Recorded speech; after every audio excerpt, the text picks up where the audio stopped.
It has been 4 months since the state reinstated tolls on the western part of the MassPike, and you may remember back then 22 News told you there are some people who are exempt from paying tolls. Tonight, the 22 News I-team digs even deeper and discovers exactly who those people are and how much it's costing the state.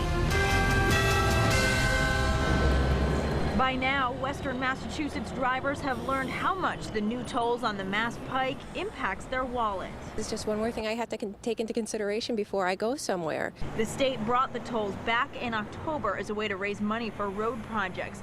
Yet a 22 News I-team investigation has revealed not everyone who uses the pike has to pay. They have non-revenue transponders.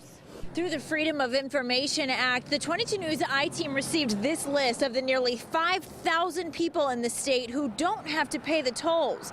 We found out what they do for work, if they even work. We discovered there are about 263 retired transportation employees who don't have to pay tolls.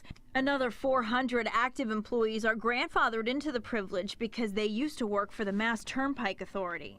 Also not paying tolls, 372 toll collectors, 25 contractors, more than 1,100 Mass DOT fleet vehicles, and 2,500 state police cruisers. And the head of the Toll Collectors Union also had the privilege worked into his contract. In all, there are more than 4,800 non-revenue collecting transponders assigned. Translate that into dollars and cents. Since the tolls came back, retirees have been excused from paying more than $15,000. The former MTA employees have saved more than $53,000 and toll collectors more than $71,000. The I-team traveled to Boston to talk to Mass DOT Highway Administrator Frank DePaula, who also doesn't have to pay the tolls.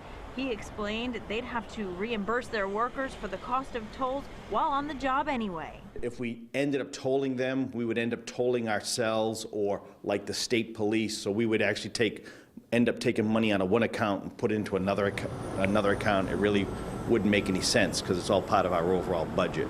He also said it's no longer practice for the state to give all of their employees and retirees non-revenue transponders. That's a practice that stopped when the Mass Turnpike Authority transitioned into Mass DOT. But by law, those former MTA employees are grandfathered in and get to keep them. He also says they'll audit employees if they think this privilege is being abused. In general, most of the reviews find there really is no abuse of the use of these non-revenue transponders. Okay. We showed the list of people not paying to people who do, and they mostly want to know enough revenue is still being raised to make improvements. If it goes towards a good cause, like fixing highways and stuff, that stuff that needs to be done, then I'm good with it. But if I don't start seeing any changes, then I think it's a waste. And the state has already collected hundreds of thousands of dollars from people who do pay tolls, people like you and I. The I-team will follow up on this to see how that money is being spent.